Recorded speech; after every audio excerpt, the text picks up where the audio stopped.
السلام علیکم لسنرز، آج جو میں ناول ریڈ کرنے جا رہی ہوں وہ ہے ایک رات کی بات جو کہ تری ہے سعدیہ غزل کی۔ چلیے شروع کرتے ہیں اس کی قسط نمبر 11۔ ایسے کیا دیکھ رہی ہوں؟ میں نے دبے دبے غصے سے پوچھا۔ میں تو سوچ رہی ہوں۔ اس کے انداز میں کوئی تبدیلی نہیں آئی تھی۔ مجھے دیکھ کر سوچنا ضروری ہے کیا؟ میں نے اب کی بار بے حد جھنجھلا کر پوچھا۔ یا مجھے دیکھے بغیر تم سوچ نہیں سکو گی؟ دونوں ہی باتیں، اس نے لاپرواہی سے کندھے اچکا کر جواب دیا۔ لیکن اگر تم چاہو تو میں تم کو نہ دیکھوں تو ٹھیک ہے، نہیں دیکھتی۔ ہاں میں بھی یہی چاہتا ہوں، میں نے ایک لفظ پر زور دے کر کہا۔ ٹھیک ہے، مگر میں کچھ باتوں کی وضاحت دینا چاہتی ہوں۔ اول تو یہ کہ تم کو دیکھ نہیں رہی تھی، اور اگر میری نظر تم پر تھی تو دھیان کہیں اور تھا۔ اگر میں تم کو دیکھ بھی رہی تھی تو میں کسی غیر مرد کو تو نہیں دیکھ رہی تھی، اپنے شوہر کو دیکھ رہی تھی۔ وہ ٹھہرے ہوئے لہجے میں کہہ رہی تھی۔ اتنا حق تو دو مجھے کہ تم کو دیکھ لیا کروں۔ تم مجھ سے خود کو دیکھ لینے کا حق بھی کیوں لینا چاہتے؟ کیوں؟ لمحے بھر کو تو میں گنگسا ہو گیا۔ یہاں بھی ایک سوال کیوں آ گیا تھا؟ کیوں میرے اعصاب پر سوار ہو گیا؟ الماس کا کیوں مجھے چڑھانے لگا تھا؟ Now hold it! میں بے اختیار چیخ سا پڑا۔ تم اتنے سوالات کیوں کرتی ہو؟ تمہارا ہر جملہ سوال سے شروع ہو کر سوال پر ختم ہو جاتا ہے۔ میں تمہارے سوالات سے تھک گیا ہوں۔ تمہاری اس کیوں نے مجھے پریشان کر دیا ہے، عاجز کر دیا ہے۔ میں نے بہت بدتمیزی سے کہا تھا۔ آئندہ مجھ سے کوئی سوال مت کرنا۔ میں پیر پٹکتا ہوا کمرے سے باہر نکلا تھا اور لان میں ٹہلتے ہوئے میں شدید خولن کا شکار تھا۔ مجھے سخت جھنجھلاہٹ اور چڑچڑاہٹ ہو رہی تھی۔ میری سمجھ میں نہیں آ رہی تھی کہ غصے پر کیسے قابو پاؤں۔ پھر مجھے یاد آیا کہ پہلے بھی میں غصہ کم کرنے کے لیے وضو کرنے کے بعد ٹھنڈے ٹھنڈے پانی کے نیچے کھڑا ہو گیا تھا۔ اس وقت بھی میں نے ایسا کیا۔ ٹھنڈا ٹھنڈا پانی سر پر گرتے ہی حواس بحال ہو گئے تھے۔ خاصی دیر تک میں ٹھنڈے پانی کے نیچے کھڑا رہا، حتیٰ کہ اس کے بعد بھی میں واش بیسن کے پاس کھڑے ہو کر ٹھنڈے ٹھنڈے پانی کے چپا کے منہ پر مارتا رہا تھا، سر گیلا کرتا رہا۔ ایک دم آئینے پر میری نظر پڑی اور خود کو دیکھ کر دھکا سا لگا۔ مجھے آج کتنے ہی دنوں بعد میں نے خود پر غور کیا تھا۔ میں خود کو پہچان نہیں پایا۔ میرے گال پچک گئے تھے، آنکھیں اندر کو دھس گئی تھی، آنکھوں کے گرد سیاہ حلقے تھے، رنگت ماند پڑ گئی تھی۔ اوف، یہ میں ہی ہوں؟ مجھے یقین نہیں آ رہا تھا۔ میری صحت اس بری طرح گر رہی ہے۔ سارا کچھ جلنے پھڑکنے کا نتیجہ ہے۔ چڑچڑاہٹ اور غصے کا شاخسانہ ہے۔ یہ جلنا پھڑکنا کس لیے آخر؟ یہ غصہ اور چڑچڑاہٹ کیوں بھلا؟ چلو ایک اور کیوں؟ میرا دماغ خراب ہونے لگا۔ یہ کیا ہو گیا ہے مجھے؟ یہ اداسی، چڑچڑاہٹ، بدمزاجی، اگریشن میرے مزاج کا حصہ تو نہ تھی، اور میں خود کو دیکھتے ہوئے سوچے گیا، اوف، کہیں میں پاگل تو نہیں ہو گیا؟ پہلی بار ایسا سوچتے ہوئے مجھے خود سے بہت خوف آیا تھا۔ میں گھبرا کر باہر لان میں آ گیا تھا۔ میں تو سائیکو کیس ہوتا جا رہا ہوں۔ تیز قدموں سے چلتے ہوئے میں سوچے گیا۔ یہ خیال بہت تکلیف دہ تھا میرے لیے۔ اس وقت سے میرا دم گھٹنے لگا تھا۔ ایسے تو کام نہیں چلے گا افنان عادل۔ ہانپتے ہوئے نفی میں سر جھٹک کر میں نے خود کو تسلی دینے کی کوشش کی۔ I must know what is my problem. I must find out the solution for that. I must consult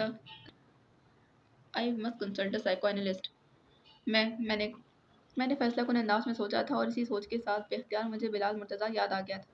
وہ پہلا آدمی تھا جس نے مجھے پہلی بار یہ مشورہ دیا تھا۔ بلال مرتضیٰ کا یاد آنا تھا۔ مجھے نئے سرے سے غصہ آنے لگا۔ اب مجھے بلال مرتضیٰ پر اتنا شدید غصہ آ رہا تھا کہ اگر کبھی وہ میرے سامنے ہوتا تو پھر یقیناً میرے ہاتھوں قتل ہو جاتا۔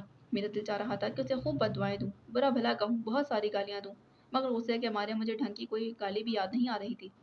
تم بلال مرتضیٰ، میں نے دانت کچکچا کر کہا۔ تم کم ظرف انسان، گھٹیا شخص، بزدل آدمی، بکوڑے کہیں کے۔ اب کی بار میں باواز بلند دھاڑا تھا، ایسے جیسے وہ سامنے ہی تو ہو۔ اور ایسا کہتے ہوئے مجھے اپنے اوپر کیے گئے اس کے سارے احسانات بھول گئے تھے۔ مجھے اپنے الفاظ بالکل بھول گئے تھے کہ میں ایئرپورٹ پر اس سے کیا کہہ کر آیا تھا۔ میرا انداز بالکل ایسا ہی تھا جیسے میں نے بہت ساری پی لی ہوں۔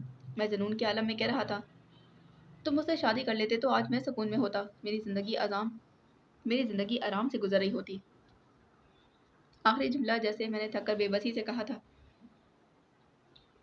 اور اس کے ساتھ ہی مجھے لگا تھا جیسے بہت سارا نمکین پانی میری آنکھوں میں امڑتا چلا آ رہا ہو۔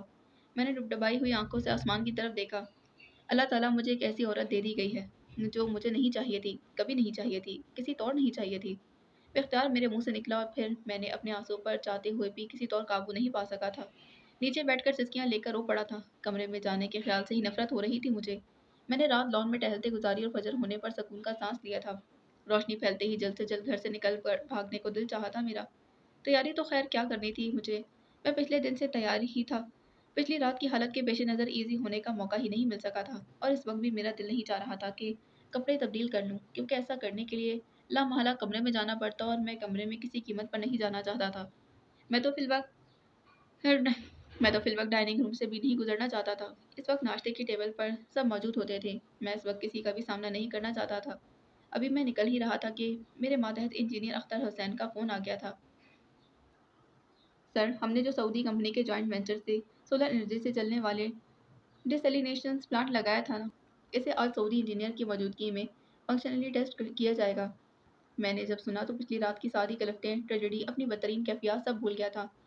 साहिल से करीब खारे पानी को मीठा पानी में तब्दील करने के लिए प्लांट लगाना मेरी ज़िंदगी का सबसे बड़ा ख्वाब था। और आज इस ख्वाब को ताबीर का और आज इस ख्वाब की ताबीर का दिन था। मेरे पिछले कई दिन इतने बुरे गुजरे थे कि इतनी अहम बात मेरे जहन से निकल गई थी और अब अख्तर हुसैन की याद दिलाने पर मैं बेख्तियार मुस्कुरा दिया। अख्तर, इतने महीनों बाद आज के दिन की पहली अच्छी खबर है जो तुमने मुझे सुनाई है। आज से समझो तुम्हारी प्रमोशन हो गई। मैंने बहुत खुश होकर उससे कहा। शुक्रिया सर। दूसरी जानिब से जेब हुई आवाज़ आई थी। आपका साइट पर इंतज़ार हो रहा है। गवर्नर, वज़ीर आला और सूबाई वफाकी वज़रा बराए बिजली और पानी भी पहुँचा ही जाते। बस मैं भी निकल रहा हूँ, मैंने मसरूर से अंदाज में कहकर फ़ोन रख दिया। यही तो वह अहम प्रोजेक्ट था जिस पर मैं काम कर रहा था और इस पर मैंने कितनी मेहनत की थी। यह तारीख में पहली मर्तबा था जो वाटर मैनेजमेंट अथॉरिटी ने किसी ऐसे प्रोजेक्ट में हाथ डाला था कि इसका दिमाग ज़ाहिर है कि मैं था। इस सिलसिले में दरपेश होने वाली तमाम फॉर्मेलिटीज़ मैंने भुगतनी थी। Pilot estimation, planning, designing, execution, government से अप्रूवल, फंड्स, ग्राफिक्स की फराहमी, टॉप सऊदी गवर्नमेंट ऑफिशियल से राब्ते से लेकर साइट पर रहकर सुपरविजन तक हर मरहले पर मैंने खुद को इन्वॉल्व किया था। हत्ता कि मेरे कई छुट्टी वाले दिन भी इस प्रोजेक्ट की नज़र हो गए थे। जब शादी नहीं हुई थी तो जिम्मेदारी के तकाजे के तौर पर, और जब शादी हो गई तो फ़रार के तौर पर, और अभी पिछले दिनों ही तो वज़ीर आज़म को बुलाकर सादगी से इस प्रोजेक्ट की ओपनिंग सेरेमनी भी करवा दी गई थी। अखबारात ने बड़े नुमायाँ अंदाज में इस खबर को जगह भी दी थी। अलबत्ता मैंने खुद कोशिश की थी कि मंजर से गायब ही रहूं। मुझे अपनी पब्लिसिटी बिल्कुल पसंद नहीं थी और इस वक्त मैं खासा मसरूर सा इस जगह पर पहुंचा जहां ये प्लांट लगाया गया था। अखबारों नुमाइंदों को देखकर मेरा मूड सख्त खराब हो गया। ज़ाहिर है मारूफ शख्सियात वहाँ मौजूद थी, इनको भी कवरेज देनी लाजमी थी। इस सिलसिले में कुछ कहा भी नहीं जा सकता था। फिर खासे खुशगवार मूड में तीनों वज़रा को गवर्नमेंट को मैं तीनों वज़रा और गवर्नर को डिस्क्रिप्शन देता रहा। जल्दी आगे पीछे इन लोगों की रुखसती अमल में आ गई थी। मैंने चलने से पहले अख्तर हुसैन को कुछ हिदायत दी थी। सर, आगे शहर को वाटर सप्लाई करने वाले पाइपलाइंस बिछाई जा रही हैं। अख्तर ने मुझे बताया और मैं सर हिलाकर आगे बढ़ गया था। पाइपलाइंस का काम मैं तसल्ली वक्त नज़र से देखता हुआ अपनी गाड़ी में आकर बैठ गया था। अब कुछ ही दिनों में पाइपलाइंस का काम मुकम्मल हो जाएगा, मैंने सोचा था, और फिर शहर को पानी की फराहमी हो जाएगी। ये हमारा मेन वाटर रिसोर्स होगा और छोटे रिसोर्सेज भी हमारे काम आते रहेंगे। फिर फिर कॉस्मोपॉलिटन सिटी में वाटर शॉर्टेज का मसला नहीं रहेगा। फिर मैं एक काम और करूँगा, ट्रीटमेंट सीवेज या फिर वेस्ट वाटर के प्रोजेक्ट पर भी काम करूँगा। जब लंदन शहर जब लंदन में जब लंदन जैसे शहर में ऐसा हो सकता है तो कराची में ऐसा क्यों नहीं हो सकता। फिर इस ट्रीटेड वाटर को दूसरे मकासद के अलावा आपाशी के लिए भी इस्तेमाल किया जा सकेगा।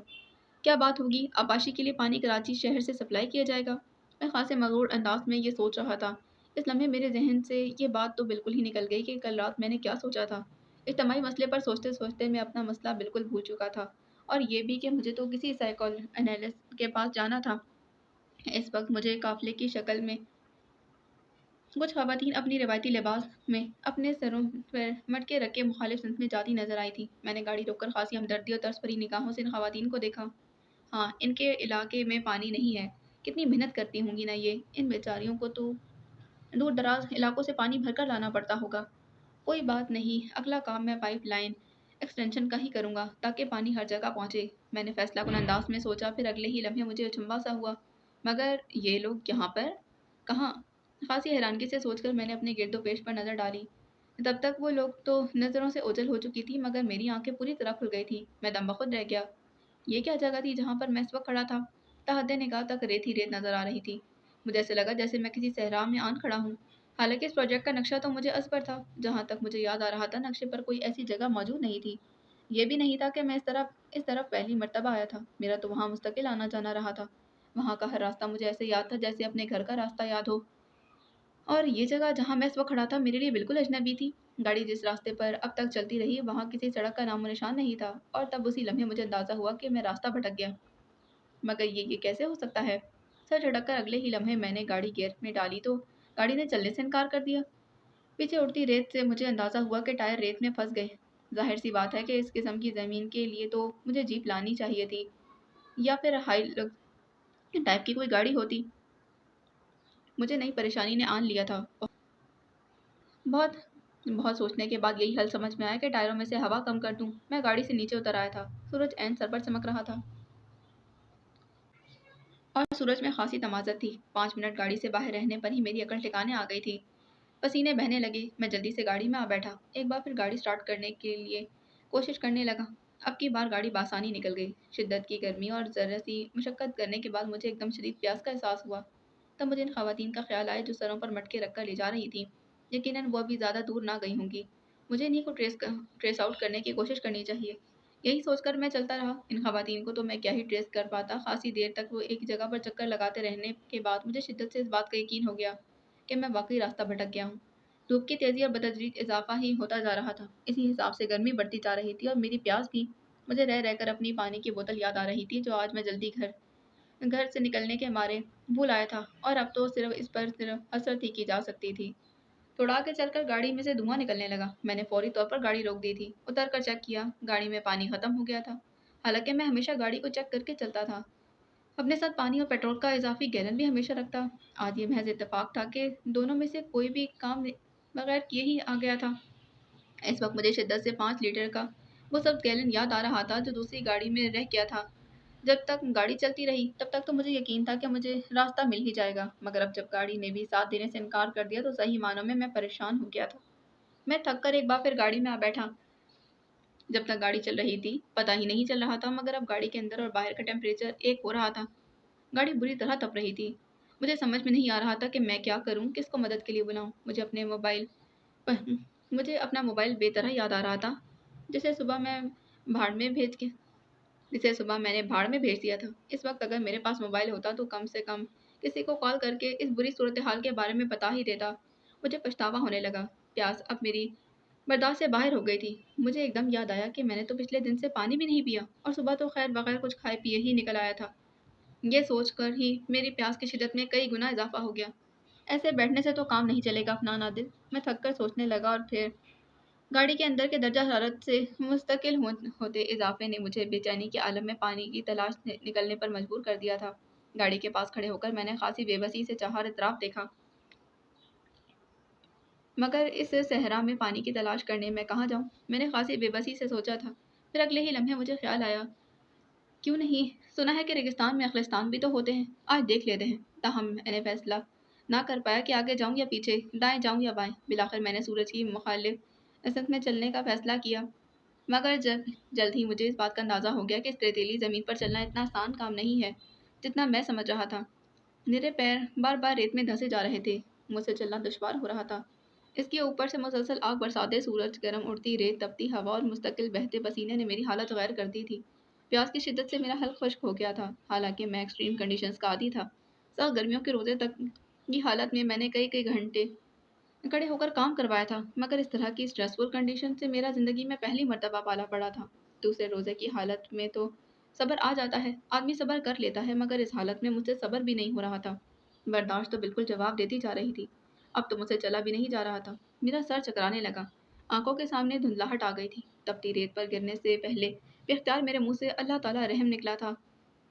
गरम रेत पर गिरते ही जिस्म झुलस सा गया था। मैंने आंखें बंद कर ली। खासी देर तक इसी आलम में लेटा सोचता रहा। खाना खाए बगैर आदमी 15 दिन से ज़्यादा जिंदा नहीं रह सकता।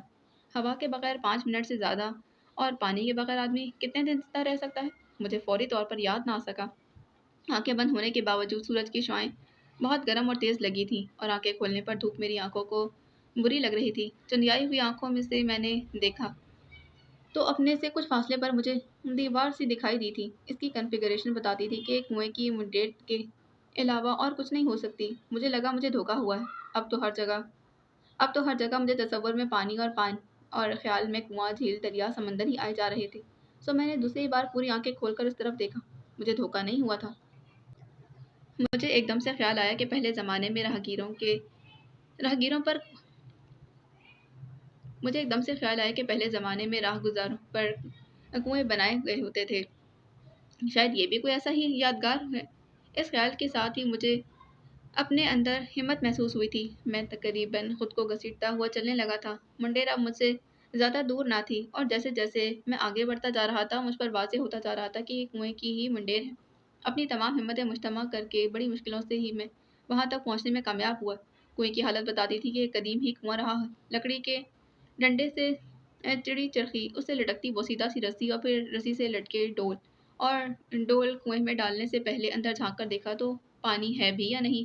खासी वाफिर मिकदार में पानी देखकर और मुतमईन होने के बाद मैं वजलत चरखी घुमाने लगा। डोल अंदर डाला और फिर चरखी घुमाकर बेसब्री से डोल ऊपर खींचने लगा। डोल के ऊपर आने पर रस्सी ढीली छोड़कर मैंने डोल की तरफ हाथ बढ़ा दिया था कि रस्सी टूट गई। डोल के कुएं में गिरने से चपाके की आवाज़ सुनाई दी और मैंने खासी बेयकीनी से मंजर देखा। मैं सोच भी नहीं सकता था कि ऐसा भी हो सकता है मेरे साथ।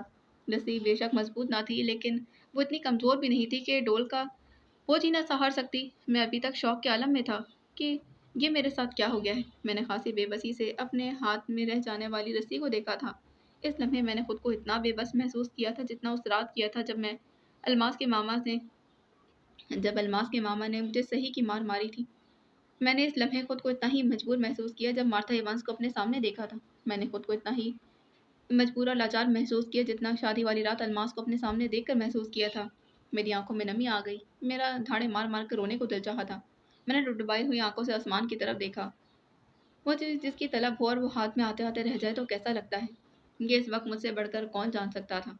कुएं के करीब खड़ा होकर प्यासा रहना किसे कहते हैं, कोई मुझसे पूछता। जरा से फासले पर खड़ा कोई शख्स मेरी प्यास की शिद्दत का अंदाजा लगा सकता था। कभी नहीं, 70,000 बार भी नहीं। मैं इस कुएं तक कितनी मुश्किलात तय करके आया था, कौन जान सकता था। कोई नहीं। मुझे खुद पर तरस आने लगा था। मैं अफनान आदिल जो एक बाइख्तियार अफसर था इस वक्त बिल्कुल बेख्तियार था। मैं अफनान आदिल जो वाटर मैनेजमेंट अथॉरिटी का हेड था वाटर रिसोर्स के करीब खड़ा होकर प्यासा हूँ। मैं अफनान आदिल जो शहर भर को पानी सप्लाई करने के प्रोजेक्ट पर काम कर रहा हूँ खुद पानी के कतरे को तरस रहा हूँ। मैं अफनान आदिल जो वाटर क्राइसिस को ख़त्म करना चाह रहा हूँ इस वक्त शदीद वाटर क्राइसिस का शिकार हूँ। मैं अफनान आदिल कितना बेबस हूँ, कितना लाचार हूँ। तरस सकता हूँ, सिसक सकता हूँ, रो सकता हूँ और कुछ भी नहीं कर सकता। हर हर कुछ अरसे बाद मैं ऐसी मुश्किल में पड़ता कि मर मर जाता, घुटने टेक देने पर मजबूर हो जाता। ऐसा क्यों होता है और मेरे साथ ही ऐसा क्यों होता है। मैंने एक बार फिर आसमान की तरफ देखा और सिसक पड़ा। हाँ, मैंने कब कहा कि मैं बाख्तियार हूँ। मैं तो बंदा हूँ, लाचार हूँ, बेबस। मैं तो कुछ भी नहीं। बेशक तेरे ही इख्तियार में सब कुछ है। मैंने कब इनकार किया इस बात से। तू कादिर है हर बात पर, तू मालिक है, तू मुख्तार कुल है। मुझ पर रहम कर दे, मुझे माफ़ कर दे। मैं बेख्तियार सजदे में गिर पड़ा। मुझे किसी के अल्फाज याद आने लगे थे। कोई मेरे कान में कह रहा था और वो अल्फाज अपनी ज़ुबान से अदा कर रहा था। ए ज़िंदा रहने वाले, ए कायम रहने वाले, तेरी रहमत से इस्तग़ासा चाहता हूँ। अब मैं दहाड़े मार मार कर रोने लगा था और फिर कह रहा था, नहीं है कोई माबूद सिवाय तेरे, पाक है तू बेशक, मैं ज़ालिमों में से। मुझे याद आया किसी ने मुझसे कहा था, अफनान तकदीर को कोई नहीं बदल सकता, बजस दुआ के। मैंने हज़रत मूसा अलैहिस्सलाम की हुई दुआ मांगी थी कि ए रब, इस वक्त तो तू मुझ पर जो भी खैर नाजिल फरमा दे मैं उसका मोहताज हूँ। मुझे इस वक्त खैर की बहुत ज़रूरत है अल्लाह ताला। तेरी रहमत की ज़रूरत है, करम की ज़रूरत है। तू मुझ पर रहम नहीं करेगा तो और कौन करेगा फिर। तू मेरी दुआ कबूल नहीं करेगा तो फिर कौन करेगा आखिर। मगर मैं वली ना था, कोई दरवेश नहीं था कि दुआ करता और फ़ौरन कबूल कर ली जाती। मैं कोई पहुंचा हुआ फ़कीर भी नहीं था कि सवाल करता और सारे सवाल पूरे हो जाते। मैं सजदे में गिड़गिड़ाता रहा, रोता रहा, बिलाखिर थक गया। मेरी तमाम हिम्मतें जवाब दे चुकी थी। मैं दम हो मैं बेदम होकर गिर पड़ा, बिल्कुल चित हो गया। तपती रेत की वजह से मेरा जिस्म झुलसने लगा। आग बरसाते सूरज, तेज धूप, शिद्दत की गर्मी, तपती रेत, सामने कुआं और मेरी प्यास। अब सबका आपस में क्या कनेक्शन है। इंग्लैंड, मार्था एवांस और मेरी बेबसी, इस सबका एक दूसरे से क्या ताल्लुक है। उस रात का अलमास के मामा और मेरा क्या लिंक है। मैं खुली आंखों से आसमान को तकता रहा। मेरी आंखों में बदस्तूर नमी थी। मुझे एक बार फिर खुद पर रहम आने लगा। मुझे पता नहीं कि क्यों लग रहा था कि जैसे दम आखिर आन पहुंचा है। मेरी आंखों में आंसू जम गए थे लेकिन मौत के खौफ की वजह से नहीं। पता नहीं क्यों मुझे मौत से खौफ नहीं आ रहा था। मौत से खौफ तो इनको आए जिनके दिल में ज़िंदा रहने की ख्वाहिश हो। मुझे ऐसी कोई ख्वाहिश भी नहीं थी। बल्कि अब तो मुझे बल्कि अब तो मुझे यकीन आने लगा कि जिस जगह पर पड़ा हूँ वो जगह मेरे लिए कब्र का गड़ा बनने वाली है। कब्र की तरह यहाँ कीड़े मकोड़े और दीगर हशरातुल अर्ज़ भी बकसरत होंगे और मैं आज इनकी खुराक बनने वाला हूँ। यहाँ सांप बिच्छू भी होंगे तो कुछ अजब भी नहीं। गिद्ध भी हुए तो इनको होने से कोई रोक तो नहीं सकता। मगर क्या अजब था कि मुझे किसी चीज़ से भी खौफ नहीं आ रहा था, और ना मेरे दिल में ये ख्वाहिश थी कि इनसे बचाव की तदबीर कर लूँ। मेरे दिल में तो ये ख्वाहिश भी ना थी कि कम से कम हाथ पर रेंगते इस कीड़े को झिड़क दूँ जो आस्तीन के कफ से अब बाजू तक रसाई कर चुका था। अब धूप आंखों में चुभने लगी थी और अब आंखें खुली रखना मेरे लिए मुश्किल हुआ चला जा रहा था। मैं जान चुका था कि मेरी मौत इस वीराने, इस सहरा में बहुत लाचारी, बेबसी, कसमा पुरसी के आलम में होगी, और मेरे घर वालों को पता भी नहीं चल सकेगा कि मुझ पर क्या गुजर गई। घर वालों का ख्याल आने के साथ ही मुझे अपने वालिदैन याद आए थे। बड़े भाई, बड़ी भाभी, छोटे भाई, भाभी, भतीजे, भतीजियाँ, इनकी शक्ल मेरी नज़रों के सामने घूमने लगी थी। पता नहीं इन सब के लिए कैसा भाई, कैसा देवर, कैसा चचा था मैं, लेकिन मैं अपने माँ बाप का फर्माबरदार बेटा नहीं था। मेरी माँ अल्मास की वजह से मुझसे नाखुश थी। मुझे दुख और अफसोस होने लगा। आखिरी मर्तबा अम्मी को देखने का बड़ा दिल चाहा मेरा। मेरा बाप इस एक रात की वजह से मुझसे आज तक नाराज था, हालांकि मैं उसको मनाने की हर मुमकिन कोशिश कर चुका था। वो मुझसे कुछ कहता ही नहीं था। मुझे सदमा होने लगा था। आखिरी मर्तबा अब्बू से माफ़ी मांग लेने को बड़ा दिल चाहा मेरा, मगर अब क्या किया जा सकता था। आखिरी वक्त में तौबा भी कबूल नहीं होती, और जब मेरा बाप मुझसे नाराज़ था, माँ नाखुश थी, तो अल्लाह ताला मुझसे कैसे राज़ी हो सकता था। मैंने शल होते जहन के साथ सोचा था, क़यामत के दिन जब मैं उठाया जाऊंगा तो हुक्कुल इबाद के सवाल पर तो मैं यूं ही फेल हो जाऊंगा, और पता नहीं कितने गुनाह हैं मेरे बाएं कांधे पर, और कोई नेकी भी है मेरे पास। मैंने बेख्तियार सिसकी ली थी। गर्दन से शायद कुछ गर्दन पर शायद कुछ काट कर गया था। एक टीस सी उठी थी और पूरी गर्दन में सिराइत कर गई थी। मैं अपने डूबते ज़हन को खंगालने की कोशिश कर रहा था। पता नहीं नेकियां कितनी थी मेरे पास, और पता नहीं थी भी या नहीं, और अगर थी भी तो वो एक रात मुझे अपनी हर नेकी पर भारी लग रही थी। शायद जिस पर शायद जिस प्रोजेक्ट पर मैं इन दिनों काम कर रहा था वो भी एक नेकी थी। पता नहीं ये भी नेकी थी या मेरा फ़र्ज़। हाँ, अलबत्ता एक नेकी मेरे क्रेडिट पर यकीनन होती। मार्ता इवांस मुसलमान होना चाहती थी। मुझे हसरत सी हुई। टांग के पास कोई नरम सी चीज़ सरसराती महसूस होने पर सांप का तस्वर मेरे जहन में आया था। मुझे सांप से भी खौफ नहीं आया। जिस आदमी के दिल में मौत का डर निकल जाए उसे भला इन चीज़ों से क्या डर लगेगा।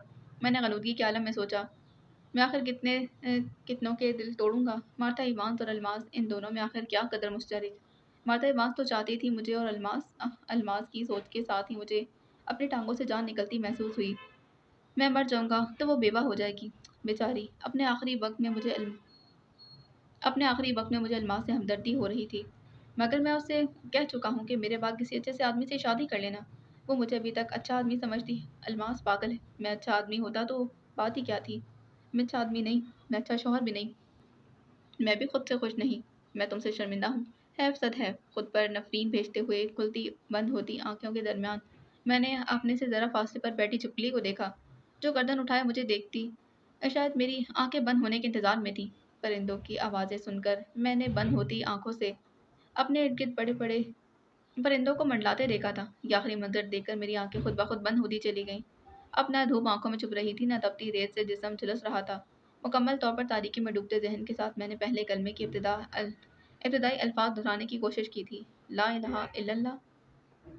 पिछली रात जब अफनान आदिल चीख कर कमरे से चिल्लाकर बाहर निकला था, तो मुझे उसके जाने पर ना रोना आया था और ना इस बार मुझे अफसोस हुआ था जैसे पिछली बार हुआ था। इस बार मैंने उसके जाने की परवाह भी नहीं की। बेबस आदमी सिर्फ चीख सकता है, मैंने बड़ी तसल्ली से खुद को समझाया, बिल्कुल वैसे ही जैसे जख्मी शेर सिर्फ धाड़ सकता है। मैं अच्छी तरह जानती थी कि आज अफनान आदिल पूरी रात कमरे में कदम भी नहीं रखेगा। मुझे उसकी परवाह भी नहीं थी। जाना कहाँ है, इधर ही आ जाएगा। बड़ी लापरवाही से मैंने सोचा था और इत्मीनान से अपना बिस्तर बिछाकर लेट गई थी। यह और बात के नींद आने में खासा टाइम लग गया था। अगली सुबह मेरी फजर पर आंख ना खुल सकी थी, और जाहिर है कि उसको भी मुझे ही जगाना और जाहिर है कि उसको भी मुझे जगाना नहीं था। एकदम ही किसी ख्याल के तहत मेरी आंख एकदम ही किसी ख्याल के तहत मेरी आंख अचानक खुल गई। हड़बड़ाकर उठ बैठने पर मुझे कल का वाक़या याद आ गया, और खैर से उसमें याद आने वाली क्या बात थी। वाक़या तो मेरे जहन के नेहा खानों में ताज़ा और महफूज ही था। मुमकिन है कि आँख खुलने की वजह यही रही हो। अफनान आदिल बहरहाल जा चुका था। मुझे कदरे अफसोस हुआ, मगर जल्द ही अफसोस का एहसास मेरे दिल से निकलता गया था। वो एक बेहद मसरूफ़ इंसान था। सुबह से मैं काम में लगी हुई थी।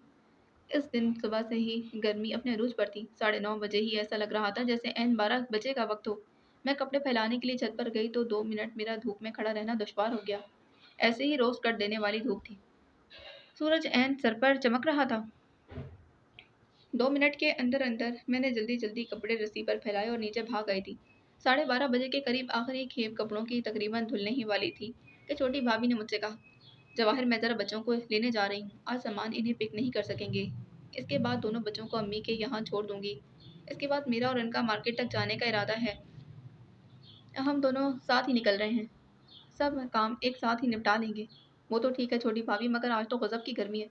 फिर आप लोग निकल भी इस वक्त रहे हैं। ज़रा धूप थोड़ी ढल जाने दीजिए, फिर चले जाइएगा। मैंने उन्हें मशवरा दिया। यार जवाहिर, धूप ढलने का मतलब है 6 साढ़े 6। इस वक्त तो सामान आ जाएंगे। फिर जब वो आ जाते हैं तो मुझे कहीं निकलने नहीं देते।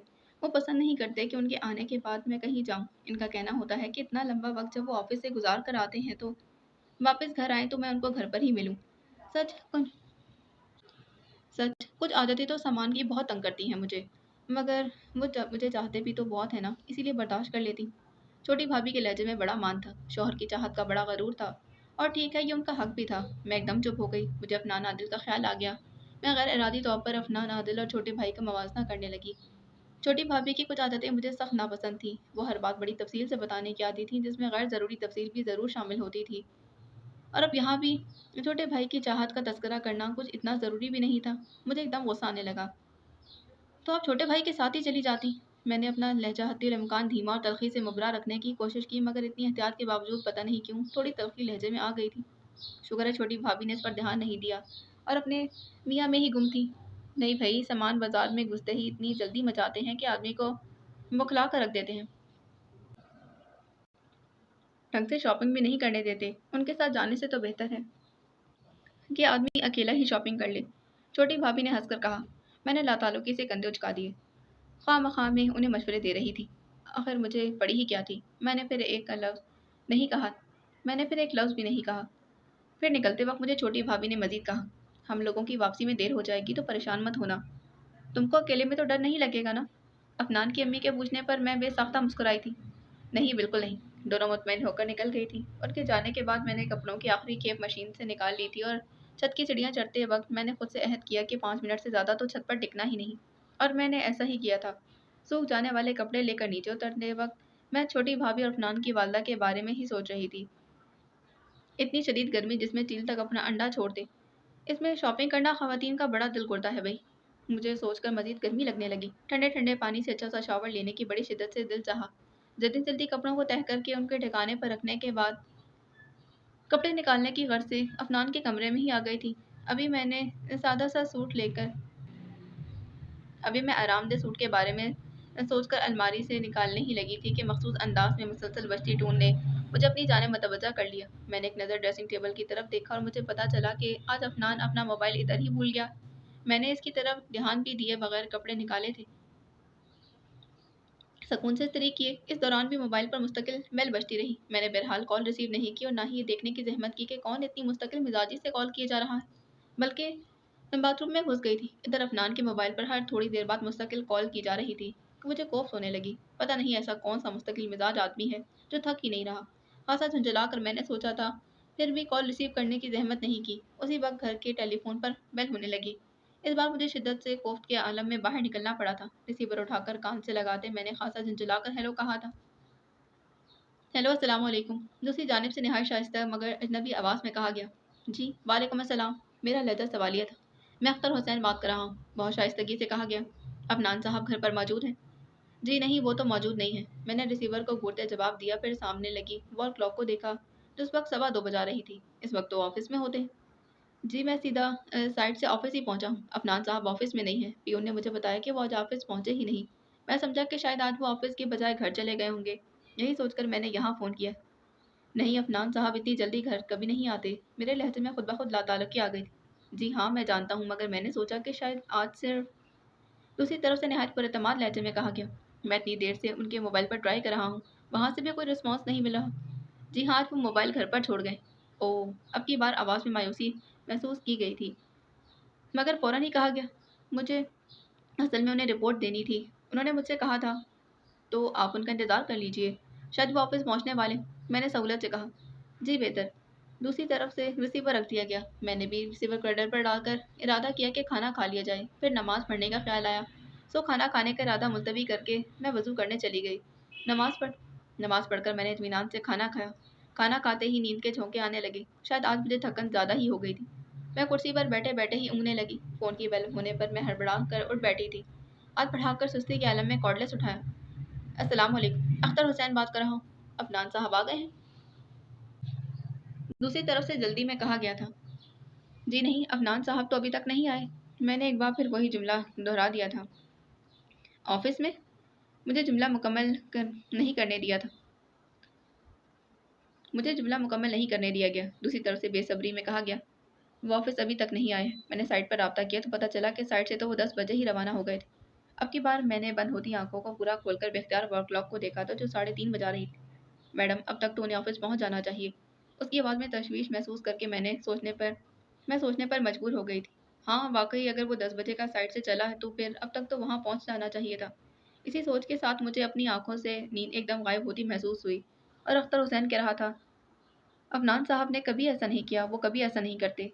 मुमकिन है आज अफनान साहब को याद ना रहा हो, वो भूल गए।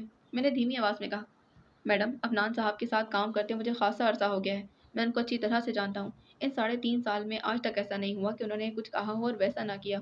वो जो कहते हैं हमेशा करते भी वही। अफनान साहब की याददाश्त बहुत अच्छी है, जिससे जो काम कहते हैं उन्हें याद भी रहता है। वो भूलते कुछ भी नहीं। साइट से रवाना होते वक्त उन्होंने मुझसे कहा था, आज 1 बजे रिपोर्ट मेरी टेबल पर होनी चाहिए। अख्तर हुसैन, और तुम जानते हो ना कि 1 बजे का मतलब 1 बजे, ना 1 सेकंड कम और ना 1 सेकंड ज़्यादा। और अब 3:35 हो रहे हैं। ऐसा नहीं हो सकता कि अफनान साहब को याद ना रहा हो। मैं मान ही नहीं सकता कि अफनान साहब भूल गए। अख्तर हुसैन के लहजे में बहुत यकीन था, मगर आवाज़ में फ़िक्र ज़्यादा थी। देखिए अफनान साहब, इंसान ही ठहरे आखिर। हो सकता है कि रास्ते में कुछ अनयूजुअल हो गया हो, इन्हें वहाँ ठहरना पड़ गया हो। आप इनका इंतज़ार कर लें। मैंने ठहरे हुए लहजे में कहा। जी बेहतर। दूसरी तरफ से नीम मुर्दा आवाज़ में कहा गया, फिर रिसीवर रख दिया गया था। मैं भी कॉर्डस रख कर थोड़ी देर तक तो उस पर हाथ रख के बैठी रही। मुझ पर भी अजीब गायब दिमागी सी सवार हो गई थी। फिर मिलाकर गहरी सांस लेकर उठ खड़ी। डाइनिंग टेबल से बर्तन समेटकर बावर्ची खाने में ले जाते हुए मेरी टांगें लरस रही थी। अभी तक मेरे कानों में अख्तर हुसैन की आवाज़ें गूंज रही थी। साइड से तो वो 10:30 बजे रवाना हो चुके थे। अब तक तो उन्हें ऑफिस पहुंच जाना चाहिए था। अफनान साहब ने कभी ऐसा नहीं किया, वो कभी ऐसा नहीं करते। अफनान साहब की याददाश्त बहुत अच्छी है, वो भूलते कभी नहीं। मैं मान ही नहीं सकता कि अफनान भूल गए। मैं इनको 3.5 साल से जानता हूँ, और मैं भी अफनान के साथ 3.5 महीने से तो रह रही, और इसके मुतालिक अब तक इस हद तक तो जान गई कि कम से कम ऑफिस टाइम में उसके ऑफिस से घर पर फ़ोन नहीं आते। इस टाइम में अफनान ऑफिस में ही मौजूद होता था या फिर साइट पर मौजूद हो सकता था। अगर वो वहाँ से जा चुका तो फिर कहाँ गया? वो ज़रूर ऑफिस के लिए ही निकला होगा, और ऑफिस पहुँचा क्यों नहीं? उसने कभी ऐसा नहीं किया तो फिर आज कैसे हो गया फिर? वो कभी ऐसा नहीं करता तो आज कैसे हो गया फिर? अख्तर हुसैन की तरह मैं भी ये बात यकीन से कह सकती हूँ कि अफनान की याददाश्त बहुत अच्छी है। इस बात की तो गवाही मैं दे सकती हूँ कि उसे कुछ भूलता नहीं। तो फिर ऐसा कैसे हो सकता है कि आज की बात उसे याद ना रही? बर्तन धोने के दौरान मैं मुस्तकिल अफनान आदिल के मुतल्लिक ही सोचे जा रही थी। बिलाखिर मुझे खुद पर गुस्सा आने लगा। अच्छा ना, तो आखिर मुझे पड़ी क्या है जो मैं अफनान आदिल के मुतल्लिक सोचूं? मैंने झुंझलाकर खुद से कहा था। कौन सा हमारा रिलेशनशिप? कागज़ के एक टुकड़े के अलावा तो हमें कोई ताल्लुक नहीं। कौन सा अफनान आदिल मुझे सुख बांट रहा था? कौन सा उसने मुझे खुश रखा था जो मैं उसकी फ़िक्र करती थी? मगर ये सोच लेने के बावजूद मैं खुद को अफनान आदिल को सोचने से बाज नहीं रख पाई थी। मुझे समझ नहीं आ रहा था कि आखिर मैं उसे क्यों सोचे जा रही हूँ। मुझे ख्याल आ रहा था कि पिछली रात अफनान आदिल बहुत गुस्से में कमरे से बाहर निकला था। सारी रात कमरे में कदम ना रखने का मतलब था कि वो बदस्तूर गुस्से में था। पता नहीं आज सुबह उसका मूड कैसा रहा होगा। बहरहाल मुझे ना जगाने का मतलब तो यही था ना कि वो मेरी शक्ल भी देखना नहीं चाहता। शायद घर से निकलते वक्त भी वो शदीद गुस्से के आलम में रहा हो। शायद साइट पर पहुंचने के बाद कोई ऐसी बात हो गई हो जिससे उसका मूड ख़राब हो गया, और ऑफिस के लिए निकलते हुए उसका मूड ऐसा ही रहा था। मुझे ख्याल आया कि वो बहुत खतरनाक ड्राइविंग करता है, और इसके साथ सिर्फ 2 मरतबा गाड़ी में बैठी थी। मुझे अंदाज़ा हो गया कि ड्राइविंग के मामले में के ड्राइवर्स और अफनान आदिल यकसा शानदार हैं, और इनका आपस में मवाजना भी नहीं किया जा सकता। उफ, ये मैं क्या सोचने बैठ गई। ये सोचकर मुझे हौल से उठने लगे। हाय, कोई रोड एक्सीडेंट? इससे आगे तो मुझसे कुछ सोचा नहीं गया था।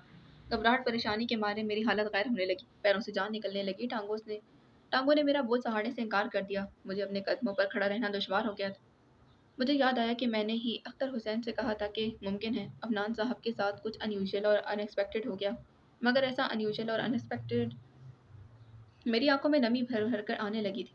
4:30 बजे के करीब फ़ोन की बेल हुई थी और मुझ में ना जाने कहाँ से बिजलियाँ दौड़ आई थी। दूसरी बेल पर मैंने भाग कर ड्राइंग रूम में रख के फ़ोन का रिसीवर उठा लिया था। दूसरी तरफ अख्तर हुसैन था। अफनान साहब, सलाम दुआ किए बगैर उसने शुरू ही किया था कि मैंने उसे बात मुकम्मल नहीं करने दी। वो घर नहीं आए। मुझे बताइए उन्हें क्या हुआ है, वो कहाँ है? निहायत बेसब्री से मैंने कहा था और यकीनन इस अंदाज़े गुफ्तगू पर ठिठक गया था। तभी उलझन से उसने पूछा, आप कौन साहिबा हैं? मैं मिसेस अफनान आदिल हूँ। जवाब देते अल्फाज मेरे हलक में फंसने लगे। ओह आई सी, मैं खुद हैरान हूँ मैडम। अफनान साहब आखिर कहाँ चले गए हैं? दूसरी तरफ से फिक्रमंदी से कहा गया था। आज सुबह के बाद मैंने उन्हें नहीं देखा। मेरा दिल चाहा कि इस बात पर ज़ोर ज़ोर से हंस पड़ूं, मगर आंसू आंखों में उमड़ते चले आ रहे थे। मेरा दिल चाहा कि उससे कहूँ कि तुमने तो सुबह उसे देख भी लिया था, मैंने तो पिछली रात के बाद से उसे देखा भी नहीं। आपके साहब का मूड सुबह कैसा था? आंखों की नमी को बमुश्किल पीछे धकेलकर मैंने एकदम पूछना चाहा तो अल्फाज हलक में फंसे। कुछ अरसे से अफनान साहब का मूड खराब ही रहता था। वो धीमी आवाज में कह रहा था, मगर आज सुबह वो कहते कहते एकदम रुक गया और जैसे मेरे दिल की धड़कन भी रुक सी गई थी। मेरा रुआ रुआ कान बन गया था। ओह ठहरिए, उसने जल्दी से कहा, मैं आपको थोड़ी देर बाद फ़ोन करता हूँ। इससे पहले कि मैं मजीद कुछ कहती दूसरी तरफ से फ़ोन रखा जा चुका था। मैं पागलों की तरह से रिसीवर को तकती रह गई। फिर सीएलआई पर नंबर देखकर मैंने खुद ही ऑफिस में फ़ोन करना चाहा था। हर बार मुझे नंबर इंगेज मिला। कई बार की कोशिश के बाद बिलाखिर मैंने थक कर रिसीवर क्रेडिट पर डाल दिया। मेरी समझ में नहीं आ रहा था कि मैं क्या करूं? अफनान आदिल के मुतल्लिक किससे पता करूं? मुझे रोना आ जा रहा था। आंसू बेआवाज़ निकले जा रहे थे। 5:15 अख्तर हुसैन की एक बार फिर कॉल आई। अफनान साहब अभी तक ऑफिस नहीं पहुंचे। उसने जैसे इत्तला देने वाले अंदाज में कहा, और मैं इतनी देर से साइट पर मौजूद लोगों से राब्ते की कोशिश में हूँ। साइट पर मौजूद एक आदमी का कहना है कि उसने लास्ट टाइम 11:30 बजे अफनान साहब को वहां से गाड़ी लेकर गुजरते देखा था। इसके बाद की सूरत हाल से हर कोई लाइल्म है। मैं 5 मेंबर्स की टीम लेकर साइट पर जा रहा हूँ। मुझे लग रहा है अफनान साहब किसी मुश्किल में हैं। खुदा ना खास्ता इन्हें कोई हादसा पेश ना आ गया हो। अख्तर हुसैन रिसीवर रख चुका था और मैं खासे सदमे के आलम में खासी देर तक रिसीवर हाथ में पकड़े खड़ी रही थी। अख्तर हुसैन के आखिरी अल्फाज सुनकर मेरा दिल बैठने लगा था। जो बात मैं सोचना भी नहीं चाह रही थी, वो अख्तर हुसैन ने कितने आराम से कह दी थी। मेरे सर में धमाके होने लगे थे और दर दीवार घूमने लगे थे। हाय, पता नहीं अफनान किस मुश्किल में पड़ गया है।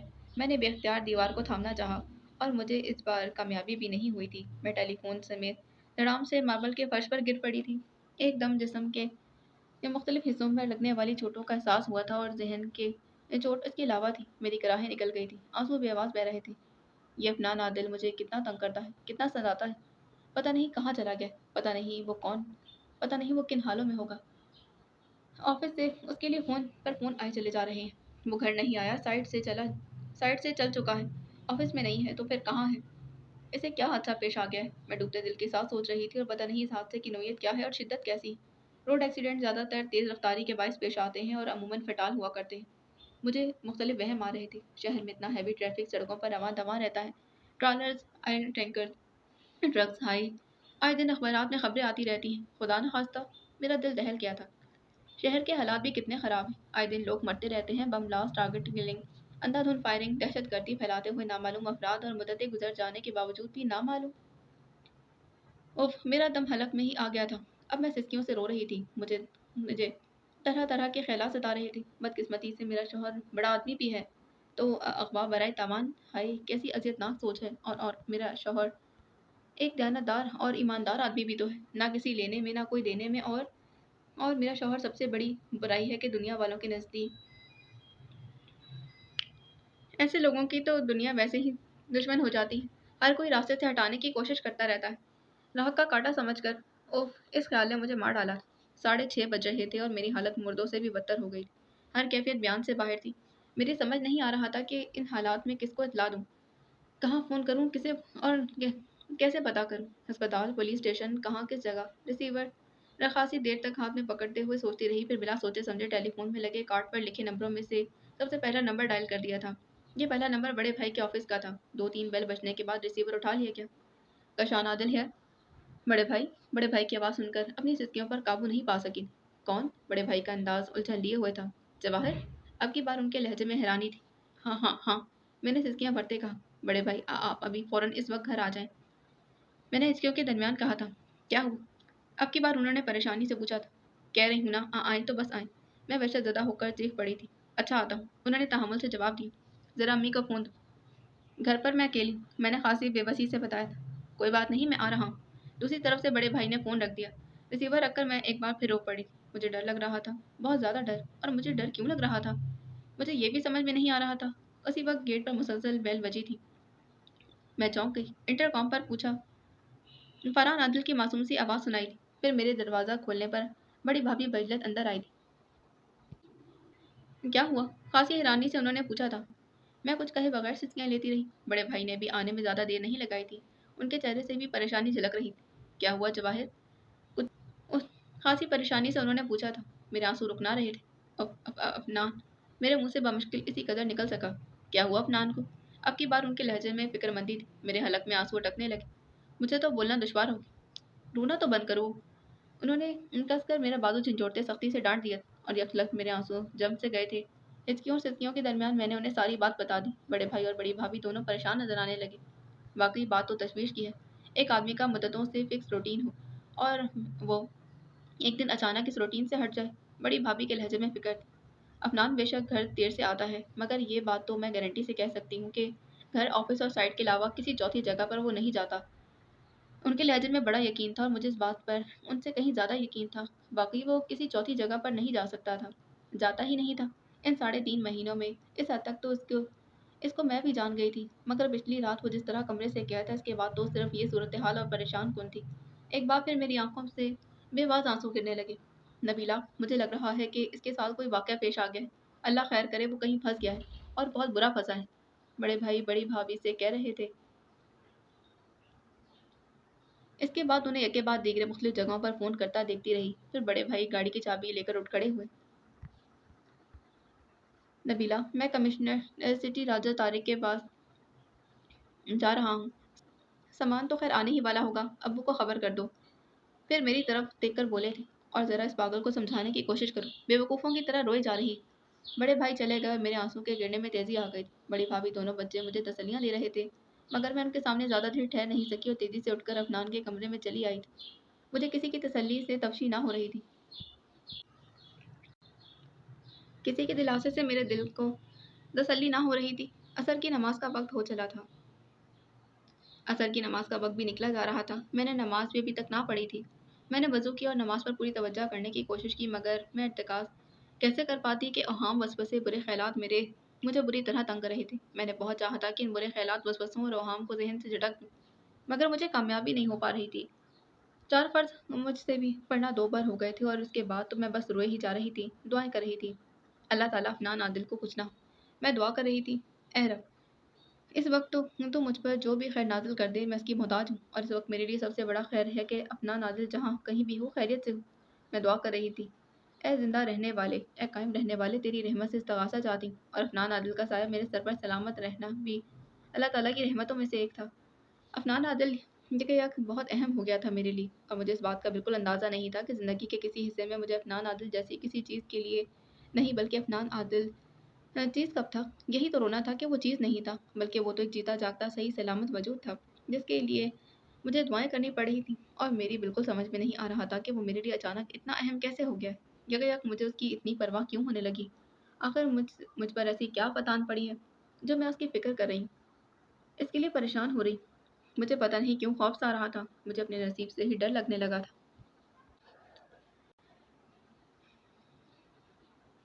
मुझे पता नहीं क्यों लग रहा था कि जैसे अफ़नान आदिल को मुझसे अलग करने का फ़ैसला किया जा चुका है।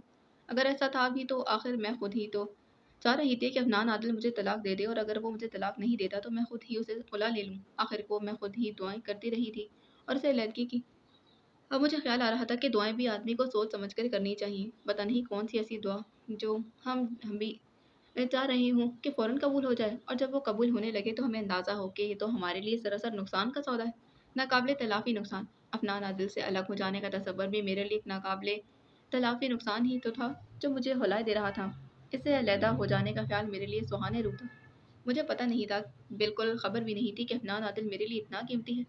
इस वक़्त कौन समझ सकता था कि किसी चीज़ की छिन जाने का एहसास कैसा होता है? कोई नहीं, कभी नहीं। कोई ऐसा अंदाज़ा कर ही नहीं सकता, इस अज़ियत को जो किसी के अलहदा हो जाने पर किसी को हुई। कोई मुझसे ज़रा पूछता अफ़नान आदिल के छिन जाने का कोई मुझसे पूछता कि अफ़नान आदिल के छिन जाने का एहसास कैसा है? कितना अज़ियतनाक और कितना तकलीफ़देह।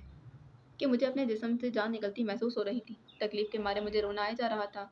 اس کا چہرہ، اس کا سراپا میری نگاہوں کے سامنے پھر رہا تھا کہ وہ ایسے چلتا، ایسے بولتا، یوں بلا لحاظ مجھے جھاڑ دیتا تھا۔ افنان عادل ایسے سوچوں میں مستغرق رہتا تھا۔ افنان عادل ایسے مسکراتا تھا، مگر ایک منٹ، وہ کیسے ہنستا تھا؟ میں الجھن میں پڑ گئی، پاگلوں کی طرح سے یاد کرنے لگی، اور مجھے یاد نہ سکا کیونکہ وہ تو ہنستا ہی نہیں تھا۔ میں بے وقوفوں کی طرح کمرے کی دیواروں کو تکنے لگی، شاید کوئی ایسی تصویر ہی مل جائے جس میں افنان عادل ہنس رہا ہو۔ حالانکہ میں جانتی تھی افنان کے کمرے کی دیواروں پر کوئی تصویر ہی نہیں ہے۔ میں نے ڈریسنگ ٹیبل سے ملحقہ الماری وحشت کے عالم میں کھولی، خوشبو کا خوشگوار سا جھونکا ناک سے ٹکرایا تھا۔ دھندلائی ہوئی نظروں سے میں نے اس کے سلیقے سے رکھے کپڑوں کو دیکھا، ڈریسنگ ٹیبل پر رکھے اس کے کولونز، ہیئر برش اور موبائل کو دیکھا۔ میں ہر چیز کو چھو چھو کر دیکھتی رہی، ہر چیز پر اس کا عکس موجود، ہر چیز پر اس کا عکس محسوس کرتی رہی۔ ہائے خدا نخواستہ افنان عادل نہیں ہوا تو یہ سب چیزیں کون استعمال کرے گا؟ مجھے حسرت سی ہونے لگی تھی۔ دیوانگی کے عالم میں بیٹھے ڈریسنگ ٹیبل کی درازوں کو کھنگالنے لگی اور میرے ہاتھ اتفاق سے اپنی شادی کی البم آ گئی تھی۔ شادی کے بعد یہ پہلی مرتبہ تھا جو میں اپنی شادی کی البم دیکھ رہی تھی، ورنہ اب سے پہلے تو کبھی مجھے اس کو دیکھنے کا خیال بھی نہیں آیا تھا۔ وہ بلا شبہ تصویروں میں بہت اچھا جاذب نظر لگ رہا تھا، مگر چہرے پر ناراضگی کے تاثرات یا پھر بیزاری واضح تھی۔ کوئی ایک بھی تصویر ہنستی ہوئی نہیں تھی۔ میری حسرتوں میں کچھ اور اضافہ ہو گیا۔ اس کی تصویر پر انگلی پھیرنے آنسو ایک بار پھر روانہ ہو گئے تھے۔ کوئی کسی کو نہ ملے، اس پر تو صبر ہے کہ چلو ملا ہی نہیں۔ کوئی کسی کو مل کر اس سے الگ نہ ہو، اس سے دور نہ ہو، اس سے چھینے نہ۔ اللہ تعالیٰ، میں نے بڑی عاجزی سے اللہ تعالیٰ سے التجا کی تھی، افنان عادل مجھ سے چھن جائے گا اور میں یہ بھی نہیں دیکھ سکوں گی کہ اس کا ہاتھ پکڑ کر اس کے ساتھ تنگ اور تاریک راستے پر چلنا کیسا لگتا ہے۔ افنان عادل مجھ سے الگ ہو گیا تو مجھے یہ کیسے پتا چلے گا کہ خوشی کسے کہتے ہیں اور اس کے رنگ کتنے ہوتے ہیں۔ افنان عادل میرے پاس نہیں ہوگا تو دنیا میں کیا رہ جائے گا اور دنیا کا مقصد کیا رہ جائے گا؟ ابھی تو میں نے افنان کو دل بھر کر، نظر بھر کر دیکھا بھی نہیں۔ مجھے تو یاد بھی نہیں ہے کہ اس کی آنکھوں کا رنگ کیسا ہے۔ مجھے تو یہ تک یاد نہیں کہ کب خوش رہتا ہے اور تکلیف اور کچھ اور بڑھ گئی تھی۔ کتنا چاہتی ہوں میں اسے، کتنی محبت۔ ایک دم میری سوچ رک سی گئی تھی، میرے آنسو آنکھوں میں جم سے گئے تھی، سسکیاں تھم سی گئی تھی۔ یہ کیسی سوچ ہے اور یہ کیسا انکشاف ہے جو ابھی بھی مجھ پر ہوا ہے؟ میں افنان عادل سے محبت کرتی ہوں، میں اسے چاہتی ہوں۔ کیا واقعی ایسا ہی کچھ ہے؟ مگر کیوں؟ آخر شوہر تو وہ پہلے بھی تھا میرا، میں اس بات کو مانتی تو شروع سے تھی، پر وہ مجھے ملا بھی، پر پرواہ تو مجھے پہلے بھی تھی اس کی۔ اس کا ہر لفظ میرے لیے حکم کا درجہ تو ہمیشہ سے رکھتا تھا۔ شاید میں آج سے پہلے تک ہر کام اپنا فرض سمجھ کر کرتی تھی، شاید یہ ایک طرح کا کمپرومائز ہی تھا، مگر اب مجھے لگ رہا تھا کہ یہ صرف کمپرومائز نہیں تھا۔ میں اس سے شاید بہت پہلے سے محبت کرتی تھی، مگر اس کا ادراک مجھے بہت دیر سے ہوا ہے۔ یہ آج کے دن کا سب سے بڑا سچ ہے اور یہی وہ اصل آفت ہے جو ابھی مجھ پر آن پڑی ہے، اور اب مجھے اس بات کا احساس ہو گیا ہے تو ایک بار پھر بے اختیار ہو پڑی تھی۔ اللہ تعالیٰ، میں نے کب مانگا تھا افنان عادل کو تجھ سے؟ میں نے نکت آمیز لہجے میں کہا، میں نے تو اسے کبھی نہیں مانگا تھا، تو نے تو خود ہی اسے مجھے دیا۔ اب اگر دے ہی دیا ہے تو مجھے اسے واپس نہ لے، اس کو کھو کر میرے پاس تو کچھ بھی نہیں بچے گا۔ اللہ تعالیٰ، میں مر جاؤں گی اس کے بغیر۔ اب میں پھوٹ پھوٹ کر رو رہی تھی۔ میں اس آدمی سے، افنان عادل سے محبت کرتی ہوں، بہت چاہتی ہوں اسے، بس اس سے الگ نہیں رہ سکتی۔ بڑی عاجزی سے میں نے دعا کے لیے ہاتھ اٹھا دیے تھے۔ تقدیر کو کوئی نہیں بدل سکتا سوائے دعا کے۔ میں بڑے دل سے دعا کر رہی تھی، میں بڑی آس سے، یقین سے، امید سے، نیت کو صاف وہ بالکل خالص کر کے تجھ سے سوال کر رہی ہوں، اس کو مانگ رہی ہوں، میں افنان عادل کو مانگ رہی ہوں۔ میں اس کے سامنے گڑ گڑا رہی تھی، تڑپ رہی تھی، سسک رہی تھی، ترس رہی تھی، مر رہی تھی، دعائیں کر رہی تھی۔ میرے آنسو رک نہ رہے تھے، سسکیاں تھم نہ رہی تھی۔ مغرب کا وقت ہوا جا رہا تھا، میرا دم حلق میں آ رہا تھا، تبھی دروازے پر زوردار دستک ہوئی تھی۔ میں ہڑبڑا سی گئی، تیزی سے آنسو پوچھتے ہوئے میں نے سرعت سے دروازہ کھولا۔ سب سے پہلی نظر میری بڑے بھائی پر پڑی تھی، ان کے ہمراہ اور لوگ بھی سامنے کھڑے تھے۔ کچھ میں نے پوچھنا ہی چاہا، نہیں پتہ چلا۔ بڑے بھائی نے میرا جملہ مکمل ہونے سے پہلے ہی کہا، میں کچھ نہیں جانتی، کیسے بھی کہیں سے بھی مجھے اسے ڈھونڈ کر لا کر دی۔ میں نے ضدی لہجے میں کہا، all right, that's what we are trying to do. ابو نے فوراً کہا، بہو تم پریشان مت ہو۔ ان کا انداز تسلی دینے والا تھا۔ ہم نے شہر بھر کی پولیس کو ایکٹیویٹ کر دیا ہے، وہ سرگرمی سے افنان کی تلاش میں ہے۔ آرمی اور رینجرز کے علاوہ عہدیداروں سے بھی ہم رابطے میں ہیں، انہوں نے ہر قسم کی مدد کی یقین دہانی کروائی ہے۔ الیکٹرانک میڈیا پر بھی ہم مستقل اعلانات کروا رہے ہیں، انشاءاللہ افنان جلد ہی مل جائے گا۔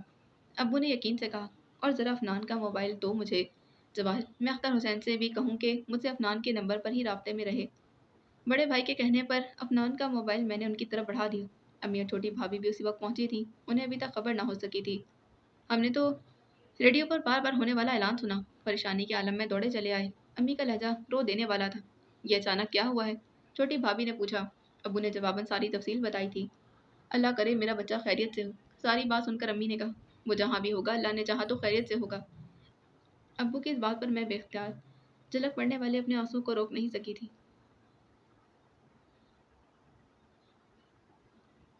अरे बेटा, परेशान हम भी हैं। इस तरह से तो अब्बू ने एकदम से मेरे सर पर हाथ रखा। तुम तो बिल्कुल हिम्मत हार रही हो। मगर इस लम्हे मुझे कुछ अच्छा नहीं लग रहा था। मेरा दिल नहीं चाह रहा था कि मैं किसी को देखूं भी, किसी से बात भी करूं। मैंने खाली खाली नज़रों से अफनान आदिल के घर वालों को एक नज़र देखा। इससे पहले ये लोग मुझे कभी इतने अजनबी नहीं लगे थे जितने आज लग रहे थे। बस सिर्फ एक अफनान आदिल के ना होने से कितना फ़र्क पड़ रहा था।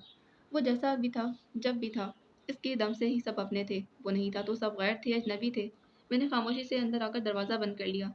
इशा होने में अभी कुछ वक्त था और मैंने मगरिब की नमाज अभी तक नहीं पढ़ी थी। मैं वज़ू करने लगी और इस बार मैंने बड़ा कंसंट्रेट करके नमाज पढ़ी थी। इस बार वसवसों ने या किसी भी किस्म के बुरे ख्यालात ने मुझे तंग नहीं किया था। नफिल पढ़ते हुए मैं सोच रही थी, आखिर मैं ऐसा क्या अच्छी नियत करूं कि वो अल्लाह ताला कबूल कर ले। ऐसी क्या मन्नत मान लूं कि सब कुछ ठीक हो जाए। क्या क्या नज़र करूं कि अफनान पर से हर बला टल जाए। मैं बिला सोचे समझे नियत करती जा रही थी और मेरे जहन में सिर्फ एक ख्याल था, अमाल का दारोमदार नियत पर है और नियत को कबूल करने वाला अल्लाह ताला है। मेरी नियत कबूल हो जाए तो फिर पूरी भी हो जाएगी और सिर्फ नियत करना मेरा काम है, कबूल करके पूरा करना अल्लाह ताला का काम है। मैं अफनान आदिल के लिए कुछ भी कर सकती अलावा जान देने के, क्योंकि मैं अफनान आदिल के साथ ज़िंदा रहना चाहती थी, उसके साथ खुश रहना चाहती हूँ, उसका साथ चाहती हूँ, बहुत लंबा, बहुत दूर तक। मैं नियत कर रही थी कि अगर अफनान आदिल को मैं बकायमी होश हवास में ज़िंदा सलामत बखैर आफियत देख लूँ तो शुक्राने की नफिल पढ़ूंगी और हर रकात में सूरह रहमान पढ़ूंगी। मुझे याद आया कि इससे पहले भी एक बार मैंने इसी किस्म की नियत की थी। मुझे याद आया कि याद की थी कभी मैंने सूरह रहमान, और शायद अभी तक वो मुझे थोड़ी थोड़ी याद थी। मैंने कुरान शरीफ खोल लिया। सूरह रहमान जितनी याद थी, 2-3 मरतबा पढ़ने से रवा हो गई थी। ज़वात अफ़नान को देखकर मेरी आंखों में नमी आने लगी। मुझे याद आया कि तब भी मैंने सूरह रहमान अधूरी याद करके छोड़ दी थी। ज़वात अफ़नान मुझसे पढ़ा ही नहीं जाता था। हत्ता कि जब कुरान शरीफ ख़त्म करने के लिए भी मुझे सूरह रहमान पढ़नी होती तो भी मैं दिल ही दिल में जल्दी से ये 2 हरफ़ी आयत पढ़कर आगे चल देती। और अभी ज़वात अफ़नान को पढ़कर बेख्तियार मेरी आंखों से आंसू बहे जा रहे थे। अब मुझे ज़वात अफ़नान पढ़ने में कोई दुश्वारी नहीं हो रही थी। मैं पागलों की तरफ से दोहराई जा रही थी, ज़वात अफ़नान, ज़वात अफ़नान। ज़वात अफ़नान, सिर्फ अफ़नान रह गया था। मैं ज़ारों कतार रोने लगी थी। अफ़नान, अफ़नान, अफ़नान। ज़वात अफ़नान, सिर्फ अफ़नान रह गया था। मैं ज़ारों कतार रोने लगी थी। घड़ी का हर बजता घंटा मेरी परेशानी में इज़ाफ़ा कर रहा था। वक्त में हर 15 मिनट के इज़ाफ़े पर शुक्राने की नफ़लों की तादाद में भी इज़ाफ़ा होता जा रहा था। अफ़नान आदिल के लिए सब गवारा था मुझे। मैं नहीं जानती थी कि मेरी कौन सी नियत, कौन सी नेकी किस वक्त अल्लाह ताला कबूल कर ले और अफ़नान आदिल मेरी नियत और अफ़नान आदिल मेरी तरफ लौट लौट आए। वो मुझे दे दिया जाए। फिर यह कहकर मैं सोचकर उठी और अपने पास कैश की सूरत में मौजूद रकम का जायज़ा लिया। अच्छी खासी होने पर मैंने इत्मीनान का सांस लिया। कमरे से बाहर निकलकर मैंने अफनान के बताए हुए नंबर पर फ़ोन किया और ड्राइवर को बुलवाया। फिर खुद कोट स्कार्फ पहनकर तैयार हो गई। इशा मैंने अपने वक्त पर ही पढ़ ली थी। इतना रो धो चुकने के बाद मैं कुछ पुरसकून हो गई थी, मगर दुआएं वैसे ही जारी थी। ए रब, ए जिंदा रहने वाले। इंटरकॉम की इंटरकॉम के बेल बजने पर मैंने एक बार फिर कमरे से बाहर निकल आई थी। अफनान आदिल के घर वाले यानी बड़ी भाभी, अम्मी, छोटी भाभी, इन दोनों के बच्चे फ़ोन के आसपास मौजूद थे। जवाहिर, ड्राइवर को तुमने बुलवाया? छोटे भाई ने कदरे इस्तेजाब या लहजे में कहा था। मैंने इस बात में सर हिला दिया। तुम कहाँ जा रही हो बहू, इस वक्त अकेली? अम्मी ने ज़रा तीखे लहजे में अम्मी ने ज़रा तीखे लहजे में सवाल किया। अम्मी कभी बहुओं से इस लहजे में बात नहीं किया करती थी। इस वक्त शायद परेशानी की वजह से ऐसा हो रहा। मैंने एक मशहूर खैराती और फलाही इदारे का नाम लिया। दिमाग दुरुस्त है तुम्हारा? छोटे भाई भड़क की टोटे थे। इतनी रात गए तुम जा रही हो और वो भी अकेली? मैंने कोई जवाब नहीं दिया, अपनी जगह पर जमी खड़ी रही। बहू अंदर जाओ। इस बार अम्मी के लहजे में नरमी थी। प्लीज़ अम्मी, मुझे जाने दें, मैंने इल्तिजाई अंदाज में कहा। ये बहुत ज़रूरी है। अच्छा, छोटे भाई ने 2 लम्हे को सोचने के बाद कहा। चलो, मैं तुम्हारे साथ चलता हूँ। मैंने पुरतशक्कुर नज़रों से उन्हें देखा। इसके बाद अम्मी ने भी कुछ नहीं कहा था। अम्मी, ज़रा फ़ोन का ध्यान रखिएगा, अब्बू ने कहा। जैसे ही अफनान के मुतल्लिक कुछ पता चलेगा फ़ौरन फ़ोन करेंगे, छोटे भाई ने चलते चलते कहा। उन्होंने मुझे मोबाइल पर बल्कि ऐसा कीजिएगा कि मुझे मोबाइल पर कॉल कर दें, पता नहीं कितनी देर हो जाए वापसी में। देखो जल्दी ही आने की कोशिश करना, अम्मी ने हिदायत दी थी। अम्मी ये तो जवाहिर पर डिपेंड करता है, छोटे भाई कहकर आगे बढ़ गए थे। रास्ते भर वो बोलते चले थे, एक पागल वो है, दूसरी तुम हो। मेरा ध्यान तो उनकी किसी बात पर नहीं था, मैं तो मुख्तलिफ दुआएं पढ़ती जा रही थी। रास्ते भर खिड़की से बाहर नजर आने वाले मनाजिर को ही देखती रही थी। शरारती और फलाही इदारे पहुंचकर अपने पास मौजूद तमाम रकम अफनान आदिल के नाम से वहां जमा करवा दी थी और वापसी के लिए हम निकल आए थे। अपने घर की गली में घुसते छोटे भाई का फोन बजने लगा था। छोटे भाई ने मोबाइल कान से लगा लिया। मेरे हाथ पैर ठंडे पड़ने लगे। एहसास जवाब देने लगे। धड़कन थम सी गई थी। मैं बस एक छोटे भाई को देखे जा रही थी। दूसरी जानिब से कुछ कहा गया था कि छोटे भाई के चेहरे पर रौनक सी आ गई। कुछ कहे बगैर छोटे भाई ने दूसरी जानिब से होने वाली बात सुनते रहे। फिर अच्छा ठीक है कहकर मोबाइल रख दिया। कुछ हो जाओ जवाहिर, बड़े भाई का फोन आया था, उन्होंने सुकून से बताया। मैंने तशक्कुर भरी नजरों से उन्हें देखा था। राजा तारिक के पास से ही बोल रहे थे। उन्होंने अख्तर हुसैन का पैगाम उन्हें अख्तर हुसैन का पैगाम मिला है कि अफनान का पता चल गया है।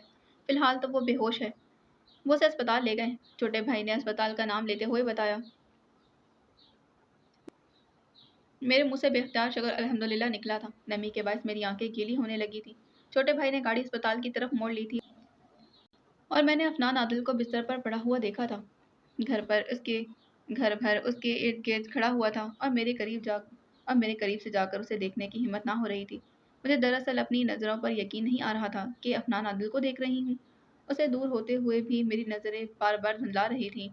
मुझसे ज़्यादा देर उसे देखा नहीं गया। मैं बाहर चली आई थी। कॉरिडोर में अब्बू, बड़े भाई, अफनान आदिल का ड्राइवर एक साथ खड़े हुए थे। डॉक्टर से बात कर रहे थे। डॉक्टर कह रहा था आज असल में मर्करी स्केल भी तो खासा दर्जे पर पहुंचा हुआ था। इंटीरियर सिंध के इंटीरियर सिंध अ, इंटीरियर सिंध के चहते यहाँ पर शदीद गर्मी के बायस मर जाने वालों की रिपोर्ट्स मिली हैं। उन्हें डिहाइड्रेशन हो गई है। फ्लूइड रिप्लेसमेंट हमने शुरू कर दी है। होश तो इन्हें जल्द ही आ जाएगा।